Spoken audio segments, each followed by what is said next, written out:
Okay, it's time for our webinar. From now on, we'll officially start our fourth webinar of second AIWW on air. My name is Yongnan Kim, and Planning Director of Asia Water Council Secretariat. And it is my pleasure to see you again. And then I would like special gratitude for all the participants despite the big time difference for, as America. I know they are 2 a.m., so we are very thankful for them. And then, so today's theme is Water-Energy-Food Nexus. So we will invite 3 renowned experts and 2 panelists. So before to begin with, I'd like to our coordinator, who is responsible for with this theme, is Mr.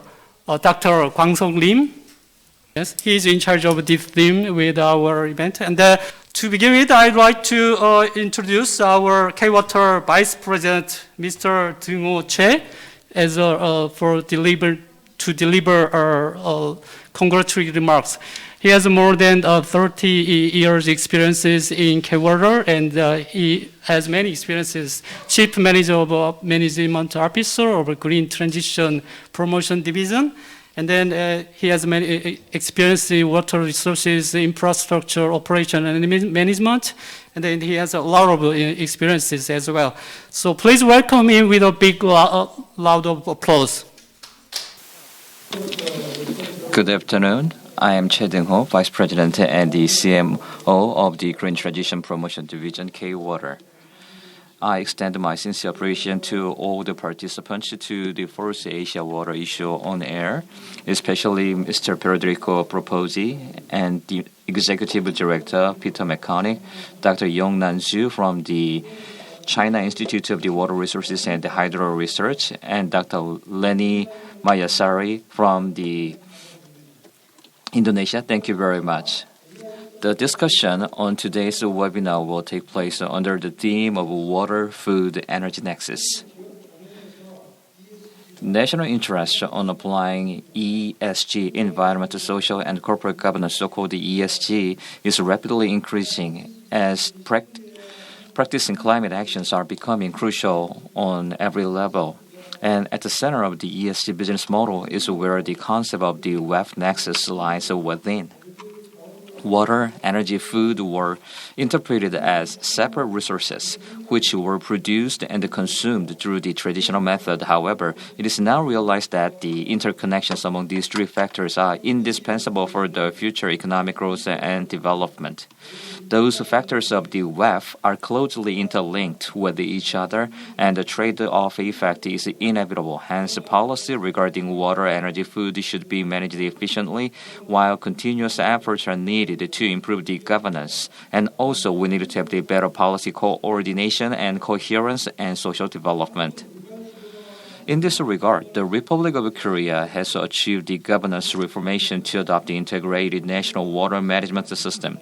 Korea further aims to enhance the diverse cross-cutting WEF Nexus technology, including hydropower generation, water floating photovoltaic solar system, and energy-efficient desalination, and also hydrothermal energy usage. These are some of the examples that we are working on for the implementation of the WEF Nexus technologies. I hope that through today's session, we can talk about the roles of the 3 factors, and we need to understand the trade-off of the WEF Nexus. And I also hope we can share the best practices about the WEF Nexus approach. Once again, I would like to extend my sincere appreciation to all those who are organizing this session and participating in this webinar. Thank you very much. Thank you, Vice President, for your meaningful remarks. Now, from now on, I would like to introduce our moderator, Mr. Federico Properzi. He is a chief technical advisor of UN Water, and then he has experience, more than 20 years of experience working in United Nations systems at regional and global levels. Please welcome him with a big round of applause. Mr. Federico, the floor is yours. Thank you. Can you hear me? Yes. Good. Okay. Thank you. Thank you very much. I saw there were, before we start, I saw there were some messages about the English translation. So I hope you're taking care of that. Just to allow everybody to listen also to the English translation. Okay, so good morning, good early morning in some cases, good afternoon and good evening to all of you. First of all, I would like to warmly thank the Asia Water Council for organizing this fourth webinar of the Asia International Water Week on air and for inviting me to moderate this session. It is a great honor. And many thanks to Mr. Deung-ho Choi for your words. Thank you. Thanks so much. As your moderator, I will accompany you through the presentation session and the panel discussion. We have a very rich agenda, so without further ado, let's move to the presentation session. Each presenter will have 10 minutes and I will introduce them, as in the order that we speak. So we have Professor Peter McCornick. Welcome. It is a great pleasure to have you, in this webinar. And we know it's in the middle of the night now in the United States. Thanks so much for joining us. Professor McCornick is the Executive Director of the Daugherty Water for Food Global Institute at the University of Nebraska, where he leads the Institute in delivering on its vision of the water and food secure world, building its partnerships and collaboration in Nebraska, within the United States and internationally. He's a tenured professor in the Department of Biosystems Engineering and a courtesy professor in the Department of Civil and Environmental Engineering at the University of Nebraska-Lincoln and the Robert Daugherty Chair of Water for Food. Professor, the floor is yours. You will give some reflections on water, energy, and food. Thank you. Thank you. In terms of me seeing the presentation, how do I pull that up? Okay. Yes, thank you. And good morning or good afternoon, good morning. And to our Indonesian hosts, if we've been in Laban Bajo, Slamat Siang and Slamat Pagi. I started my career in very close to where our third speaker will speak to in my international career, so I'm very familiar with that part of Indonesia. When I was asked to do this, I wanted to reflect on some of the thinking around the water, food, energy nexus, and consider just how it's evolved and where we're going and the sort of opportunities we have in this nexus. I think the early conversations around this were when we were considering IWRM and other things, what was the advantage of looking in this space and or looking at things this way and considering it. I think as engineers, we find that rather natural to do, but I think the main thing here was really to look for, it was more for finding solutions to find things to implement on the ground that was the real attraction to this. Next slide, please. As I reflect back on my experience with this, in 2005, while I was at the International Water Management Institute, we organized, along with partners, a workshop in Hyderabad. This was in southern India, in the drier part of India, or one of the drier parts of India. And it brought together researchers from IMI, other ICRISAT in India, but our Indian partners, the Indian agricultural people, the water folks from the States and so forth. It also had the likes of Shell and others. This was the first time I'd really been in a conversation that brought the energy component in so strongly in that way. It was a really useful workshop, and one of the things that it really challenged me to think more about some of the parts of the world where I was working or had worked, and what some of the opportunities might be there around water and energy. I didn't really reflect on Indonesia on this one, but in terms of one of the places that I think is particularly instructive is Jordan. In the early 2000s in Jordan, it was already had reached 150 meters cubed per capita in terms of freshwater resources. So a very dry country at that. But the other part we don't hear so much about is Jordan is very energy insecure as well. It depends on hydrocarbons from other countries in the Middle East, mainly Iraq and neighboring areas. And if you now go back with Jordan, population growth, refugee changing, and refugee numbers, that number is now halved. So we're down to 76 meters cubed per capita in 2014.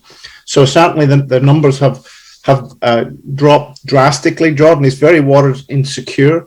And now much of the new drinking water has to be desalinated because it's brackish water, and it has to be pumped over 1,500 meters to where the population is in Amman. So it's a very tricky, dire situation, the trajectory there of where is that heading in terms of the agriculture. There is still agriculture, but it primarily exists on wastewater, reclaimed wastewater. There's then this energy, the very energy intensive water. And I've always used that as a sort of backstop to consider what does it mean as we make decisions in river basins? How does this change over time? And how will we address that going forward? Jordan is certainly has to be a world leader in this because of the challenges they're faced in. I think India, if you look at India and the numbers, we see the same trend. Of course, India has got a lot more water per capita, but of course, much of that's in river systems like the Brahmaputra, a long way away, difficult to manage, very erratic flows.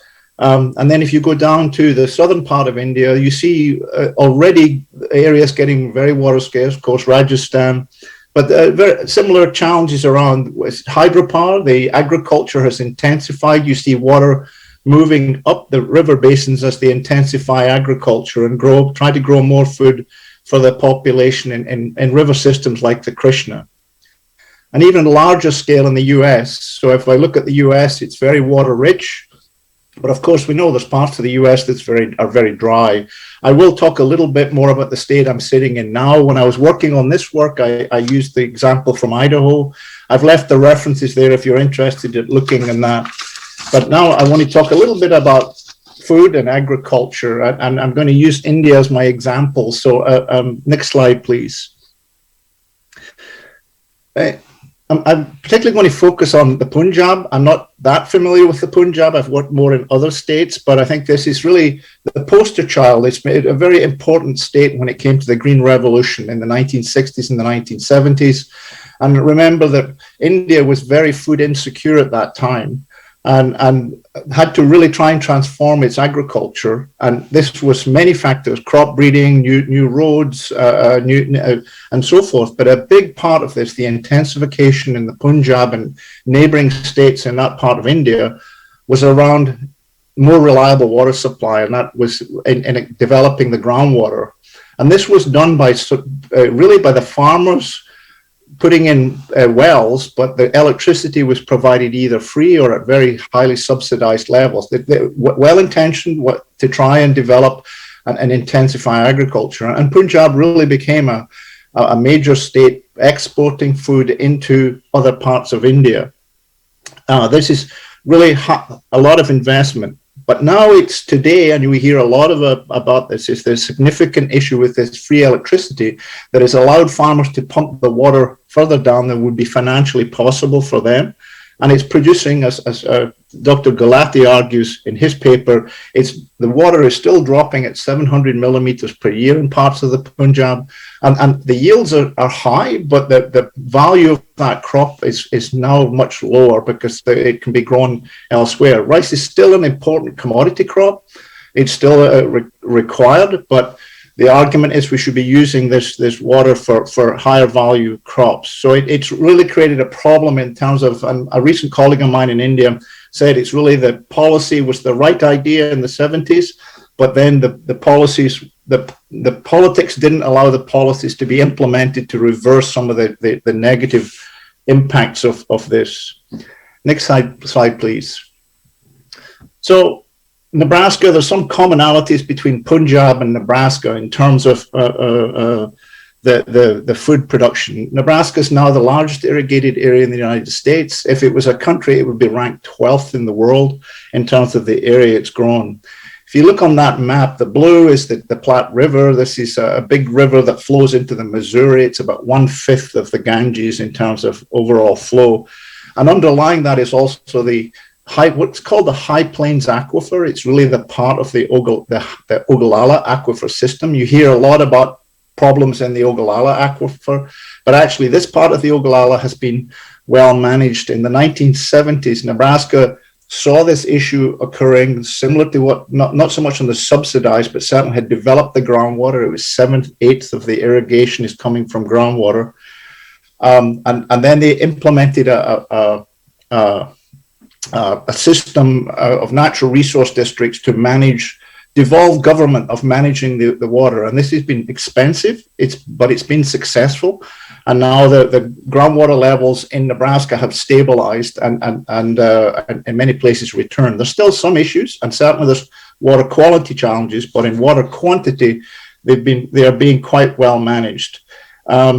I think it's still, on the flip side of that, Nebraska is also the 10th largest energy consuming state per capita in the US, and a big part of that goes to irrigation, despite improvements in the pumping, improvements in the systems, the changes in the center pivot systems that allow a much better,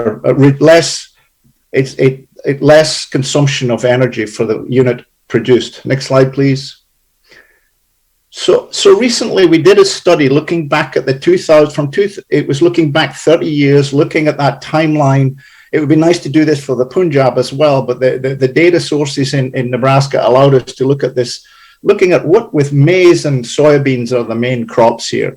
And what's really surprised me coming out of this, water productivity, the crop per drop, the consumptive use of the crop, not just the water being diverted, but actually what was passing through the crop. The actual yield per drop of water has been going up steadily over the years.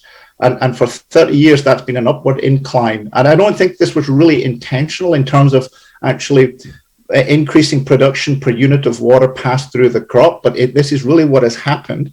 And it's a fascinating trend, and it really truly is saving water in this basin. It's not just recycling water within the basin. So this is an important finding. It actually surprised me that this was so clear.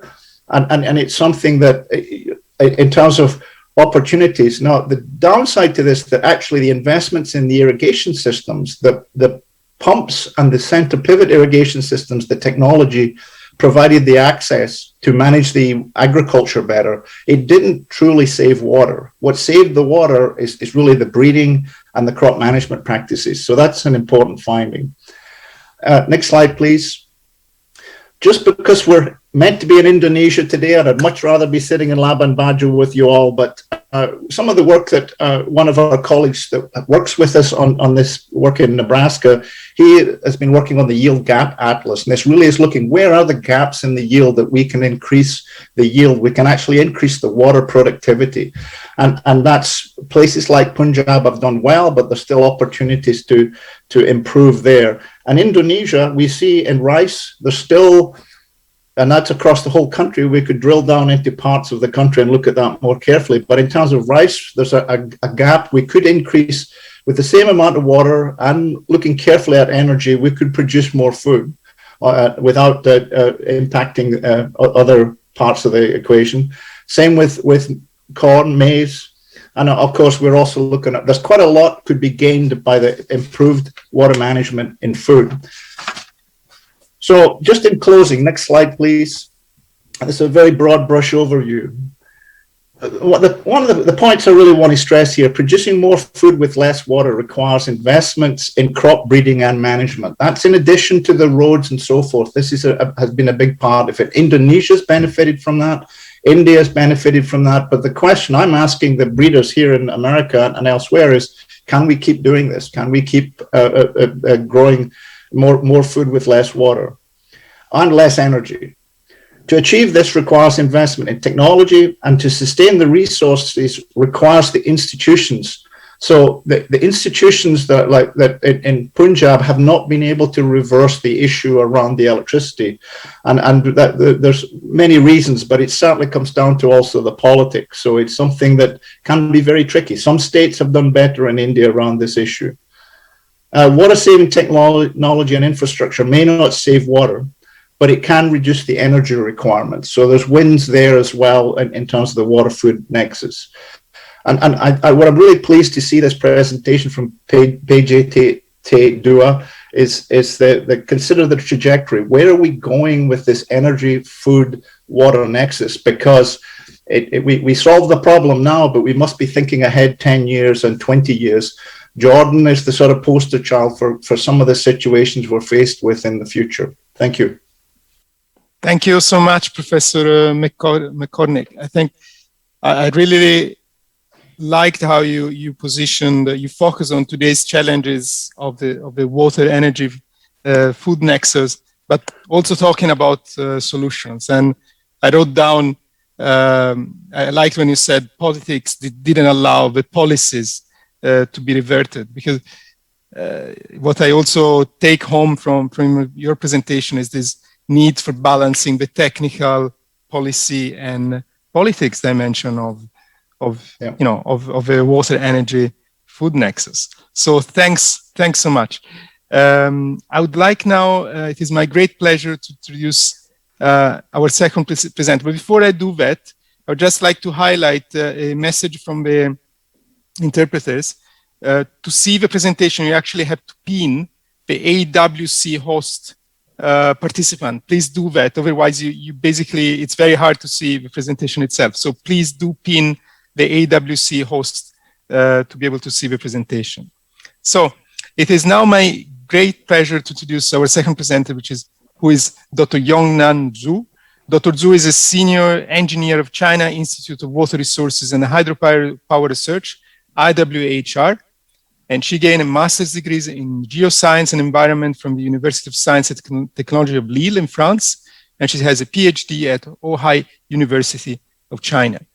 Dr. Zhu, the floor is yours. You're going to tell us about the livelihoods in the water-energy-food nexus. Thank you. Hello, thank you. Good morning and good afternoon, ladies and gentlemen. I'm Yongnan Zhu from China Institute of Water Resources and Hydropower Research. It's a great honor to be here to participate in the first webinar, Water-Energy-Food Nexus. I'd like to introduce our research on water-energy-food nexus in China. Next slide, please. Water, energy, and food are indispensable resources for the survival and the development of a country. Using water, including water lifting, water treatment, is all needs energy. For energy industries such as mining, thermal power also needs lots of water. Water and energy are needed to produce and process food.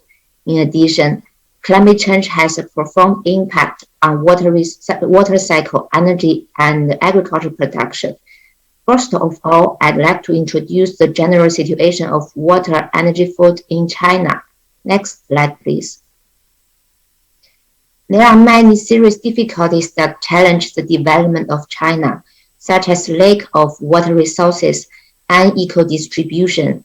80% of water is concentrated in the south part of China, but you can see from the figure on the right, about 60% of farmland, 86% of coal, and 98% of oil resources are located in the North China. Next slide, please. In the meantime, China's energy consumption growth rate has always been higher than the world average, and the fossil energy, especially coal, is dominant. Coal accounts for 66% of China's energy consumption, and it will still account for a large proportion in the future.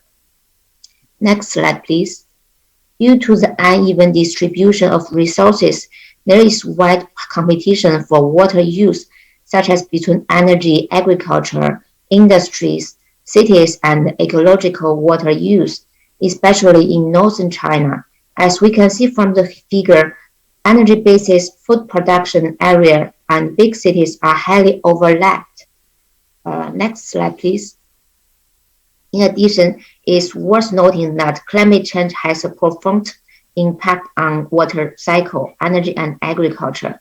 Changes in precipitation and temperature, especially extreme events, will have a great impact on agriculture production, energy production and demand.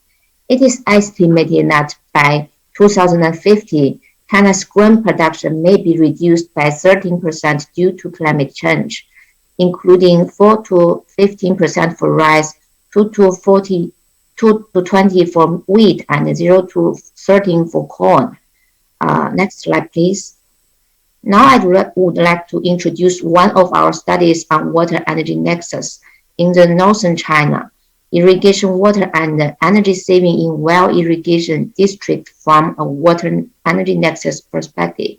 Next slide, please. Now, as mentioned earlier, as a result of the mismatch between social activities and water resources, the northern China, especially the North China Plain, is facing severe water scarcity, which is particularly severe concern in Beijing, Tianjin, and Hebei province.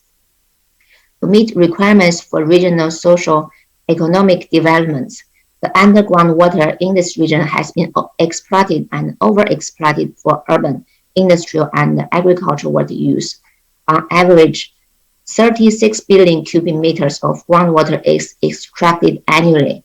It accounts for 63% of total water withdrawal for the area. The groundwater in this region has been overflooded for a long period, with the number of wells increasing from 800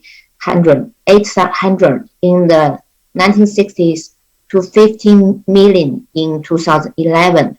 In long-term groundwater monitoring results shows that the average shallow water groundwater level is decreasing, and the maximum depth of shallow groundwater in Hebei province can reach is 40 meters.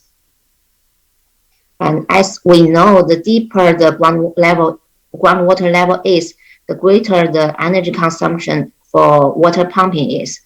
In 2015, the power consumption of agricultural well irrigation in Hebei province was 15 billion kilowatt hour.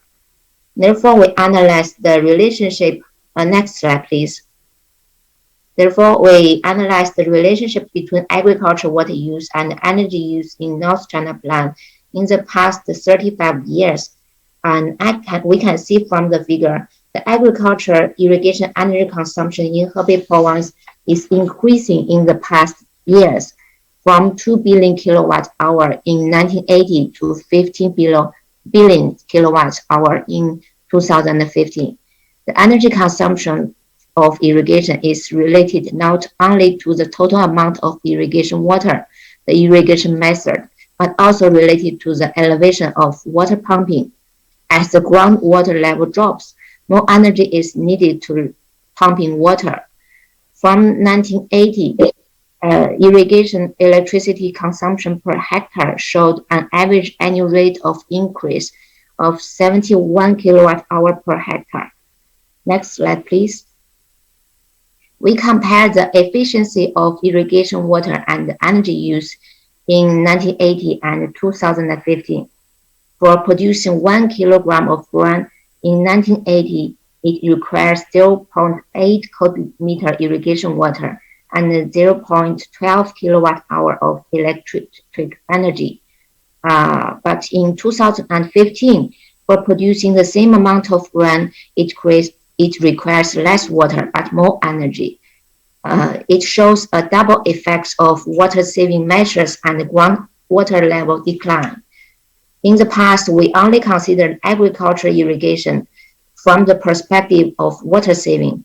Now, when we analyze the system from the Water-Energy-Food Nexus, the results were quite different. And we propose that the irrigation energy use efficiency can be used as one of the evaluation index for water saving effects for irrigation. Next slide, please. As conclusion, I'd like to briefly discuss the current situation and the future of water-energy-food nexus studies. Next slide, please. At present, international scholars are mainly focused on the study of the relationship between water and energy, water and food, and energy and food. From the nexus point of view, we can better understand the system and promote the efficient use and build a green development strategy for water, energy, and food. I think all the countries are facing the water and the food issues, and we need to work together to make our own contribution. Maybe some possible suggestions to sustainable development. And that's all for my presentation. Thank you very much. Thanks. I think it's great. I liked how you presented the the challenges in China of the water energy food nexus, and also linked to the impact of climate change. I mean, when I saw those numbers of the forecast for 2050, that for some key crops there will be, it could be a double-digit drop in food production. When we're talking about China, the volumes of that. So I'm really getting really scared. So thanks so much for your research. Now I would like to introduce, last but not least, our third presenter is Dr. Reni Mayasari. Welcome and thanks so much for joining us. Dr. Mayasari is Deputy Director at the Jasa Tirta II Public Corporation Indonesia, which is a public corporate company engaged in the provision of water and electricity. Dr. Mayasari has a background in urban planning, engineering, and public policy. Dr. Mayasari, the floor is yours. You will tell us about the policy for water management based on the water energy food nexus approach. Thank you. Floor is yours. Okay. Thank you. Thank you very much, Mr. Federico, as a moderator webinar today. I would like to say thank you for all for coming to my presentation. It's great to see you all in webinar, the second Asia International Water Week. Good afternoon, ladies and gentlemen. Greetings from Indonesia. I'm glad to see you all. I'm Reni Mayasari and I'm from Jasa Tirta II Public Corporation. I would like to presentation about the policy for water management based on water energy food nexus approach in Jasa Tirta II Public Corporation. Case study in Citarum River Basin, Indonesia. Water energy food nexus is an approach that aims to integrate all sectors in the natural resources approach, including water resources. Water has a very important role in the water energy food nexus. This is the feature of the Citarum River Basin and its interconnected basin located in West Java province in Indonesia, consists of 10 districts, service area West Java province and Jakarta, major land use paddy field, upland and mixed gardens, primary and secondary forests cover around 135,000 hectares, equal to 10.2018%. Area is 13,000 kilometers per square, and in the Citarum River, there are 3 large dams, Saguling, Cirata, Juanda, with the separate operator. Next, please. Okay. This is a milestone of Citarum River Basin management during the construction period of the 1957, operation of Juanda Dam in the 1967, in the 1970 establishment of the company Perum Otorita Jatiluhur. After that, 1986 Saguling Dam operation, and 1988 Cirata Dam operation. Next, please. After the construction of Saguling and Cirata Dam, there we 3 dams in Citarum, named Citarum Cascade Reservoir, managed by 3 different operator purposes and different purposes. In 1999, changed our company name from Perum Otorita Jatiluhur to Jasa Tirta Public Corporation until now. Our company have vision strengthening the company business as a leading company in Southeast Asia in 2030 in the field of water resources management and its derivative for the welfare and prosperity. Next, please.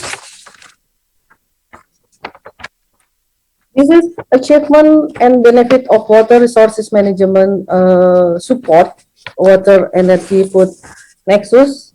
The first, food security for national through the provision of 4.86 billion meter cubic of irrigation water per year, an area of 552,000 hectare, to planting session. The second, a flood control. Three, national energy security. And then resilience of the function of water resources infrastructure. And then watershed carrying capacity resilience through conservation activities and upstream and instream. So we have a benefit drinking water and industrial security through securing raw water supply as much 1 million meter cubic. Next, please. We also have water resource management activities to support Water-Energy-Food Nexus, with the water resources operation maintenance consists of operation and maintenance, infrastructure water sources, main canal irrigation, operation of secondary canal, water source maintenance and land security. And the second, monitoring and evaluation and community empowerment consists of walkthrough water sources infrastructure, biogas project, cleaning area of the reservoir, and visual inspection at 3 dams. The three, conservation and have activities planting and maintenance of vegetation, implementation of weather modification technology to increase water reserve in reservoir, IT development, smart water operation system development, and water sources planning for 3 dam operation, planning for the cropping pattern for paddy. Next, this is 4 pillar of water supply reliability. The first, sustainability of water sources, sustainability of water source, characteristic of water utilizer and need, and operation reliability. This is you can see in the slide. Next. Pillar 1, for the water sources sustainability, we also conservation activities effort in Citarum River Basin by my corporation. In routine, we for the conservation. Next.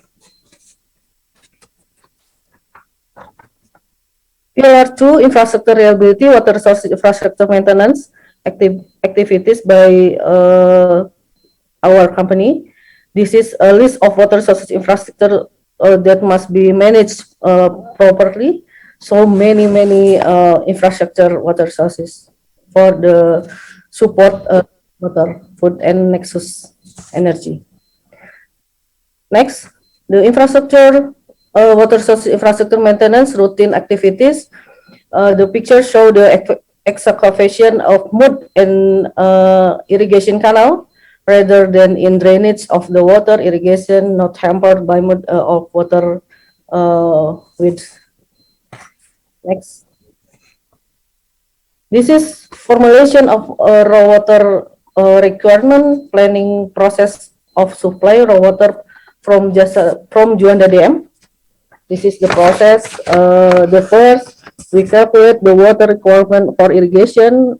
And then we draft a governor degree on the rice planting plan contains the table planting plans, planting schedule for 1 year. After that, so we calculate water need other than irrigation water, namely for urban and industrial drinking water, and all water needs are confirmed in the decision of our company board director for the regarding main plan for water supply and use and reference from provide the water. Then this water requirement is required by the team to prepare an operational plan for the Citarum Cascade Reservoir, taking into account local Citarum flow forecast, weather forecast, and sustainability, suitability of the generator hydropower. And everything is accommodated and agree upon the reservoir managed. The Citarum Cascade operation plan is legalized. Okay, next. This is operation reliability. We also development of smart water operation and maintenance. The activity of developing the Jasa Tirta II information system in base of the IT.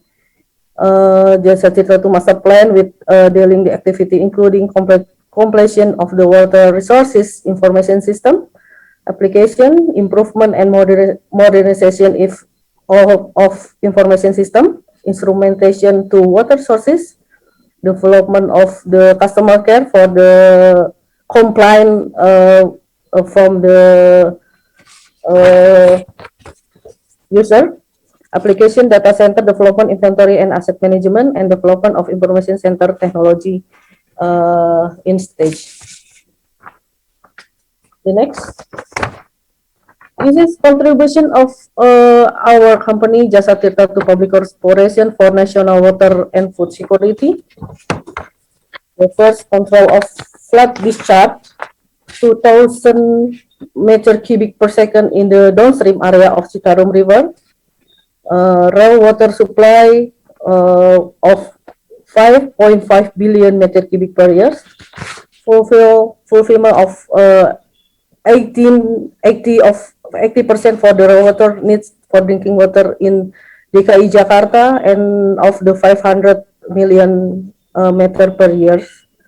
90 of water is provided for agriculture to irrigation area, covering 300,000 equivalent for the 8.2% national rice production and 30% West Java province. If the average rice production 5.5 ton per hectare per season with 2 planting session per year. Jatilur irrigation area contribute 3.3 million ton per year. This is the last slide for my presentation. A contribution Public Corporation for the national energy security. Annually electricity production of the Juanda hydropower plant almost 900 million kilowatt hour. Fulfillment the electricity supply to the PLN Jawa Bali, and next, and the rest is the electricity. The next. Thank you so much for the time to listen to my presentation. Thank you, Dr. Mayazari. First of all, well, just on housekeeping, I would please like to remind everybody to please mute yourselves if you're not speaking. If you're listening to the radio, that's fine, but not for everybody. Thank you. Dr. Mayazari, that was very rich and informative presentation. I really loved how you presented the water, energy, food challenges in Indonesia, and especially in the Citarum River, how you presented the institutional setup and the full range of services and solutions up to really the customer. And I also liked very much that slide where you highlight and summarize the benefits of the integrated water, energy, food management. So thank you so much for that. So this presentation concludes the presentation session, and so we now move to the panel discussion. Let me introduce our two distinguished panelists. We welcome Dr. Vadim Sokholov, who is the head of agency in Uzbekistan of the International Fund for Saving the RLC. Welcome, Dr. Sokholov. And we welcome Dr. Chen Duan, who is a professor of water resources engineering and department head of international collaboration at Changjiang River Scientific Research Institute, CRS-RI, a national not-for-profit research body affiliated to the China's Ministry of Water Resources. So we start with Dr. Sokholov. Dr. Sokholov, your activities are, of course, focused on the RLC and the RLC region, let's say, which is, unfortunately, I would say well known around the world as an ecologically stressed zone. So could you please tell us what you think, if a Water-Energy-Food Nexus is a proper instrument for solutions on the ecosystems issues, specifically focused on the RLC? Thank you. The floor is yours. Okay. Good afternoon, and thank you, Federico, for the question. Yes, it's very important that Nexus today became a practical instrument for solutions for real-time water management. And you know that Central Asia, which I represent in Asia Water Council, located in a very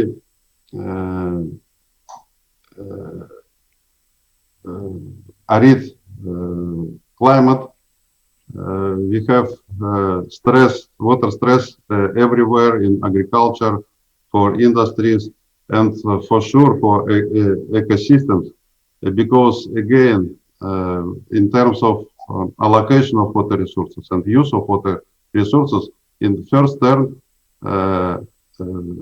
domestic water supply receive full water, industry also, agriculture with some limitations, but ecosystems always receive water on the remaining factor. From this point of view, if we will use a Nexus as a proper tool and instrument for institutional linkages between the sectors, coordination or real-time coordination, so we can receive more water for ecosystems.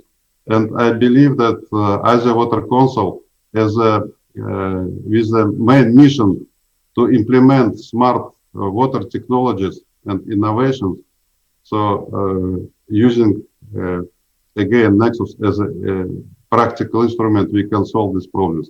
So thank you very much for this webinar and for all presenters who presented real-time practices, how they use Nexus as instruments. So thank you so much. Thank you so much, Dr. Sokolov, for your views. Very, very, very, very important. And now I would like to give the floor to Dr. Duan. And climate change has been mentioned, of course, a few times during this webinar. So I would like to ask you, how can the Water-Energy-Food Nexus, let's say philosophy also, how can it be linked to the goal of becoming carbon neutral? Thank you. Floor is yours. Thank you for this interesting question. I think all the three presenters have said that the Water-Energy Nexus is the three components of water energy is strongly interconnected, and it's a system itself, but it's all under the influence of climate change. I think as to the carbon neutral goal, we can also use this system approach to deal with this goal. One way is that I understand is that we can use the water as a restriction for some kind of development of the coal burning plant. If the coal, as we know that the coal burning plant needs a lot of water resources, and then if we use that as a restriction, so we can probably have some consideration of remove the existing coal burning plants, or just cut less construction of those. So this, because you know that, especially in particular in China, the coal burning plant is a large contributor of the greenhouse gas costs. So in that way, that if we use Water-Energy Nexus approach, so we can contribute to the carbon neutral, the target of to reach the carbon neutral in 2016 or 2050. Dr. Duan, thank you. Thank you so much. Thank you so much. Now we have a little time for questions. And so please look at the chat box. so please leave your questions in the chat box. I just pick one to start, and I think given the topic, I would like to ask this to Professor McCornick. So let me read it. So the Water-Energy-Food Nexus offers promising conceptual approach. However, due to the complex development challenges, there are limitations such as social and political dimensions. How do you think we can overcome these limitations? Thank you, Professor McCornick. What do you think? That's an easy question. I think we've undertaken, well, I think on the social part, I think the takeaway I take, and having worked on some of these aspects in Indonesia and other countries in Asia, but also come back here to Nebraska, one of the things that's just key has been the delegation of responsibilities to the community levels. These are very broad levels here in Nebraska. There's 23 natural resource districts, and that was a very contentious period in the 1970s to really address the groundwater management and reverse the downward trend, and in particularly in the drier parts of the state. But that's where the success came in terms of local elected bodies who had the responsibility. It included the farmers, and of course in the areas where it was not many urban areas. It's a very, very wide state. You got the farmers on these committees that then were involved in management. The state still comes in with regulations, but the idea is not to use the stick until the communities have tried as much as possible to address the problem, and that's been key. Now, to translate that somewhere else, we certainly try in different parts of the world. We're working with partners as to what they can learn from that. But ultimately, it comes down to it's this delegation of responsibilities to the communities and strengthening the communities. That's a key takeaway from managing that, because in the end, there just isn't enough resources and funding to staff and try to do this from the top down. Yeah, thank you. Thank you so much. Thank you so much for your answer. In the chat, I see one question about the regional situation, like how maybe solutions can be need to be tailored to the regional dimension. And Dr. Sokolov, I'm about to ask you a question, so please get ready. I think the RLC region is quite extraordinary in the way the 5 countries there in the region are collaborating together on the management of the basin. So I would, and since you're part of this success story, can you please tell us very briefly, really in 3-4 words, what is the secret of success there, so that other regions can learn? Thanks. Thank you. It's very interesting question.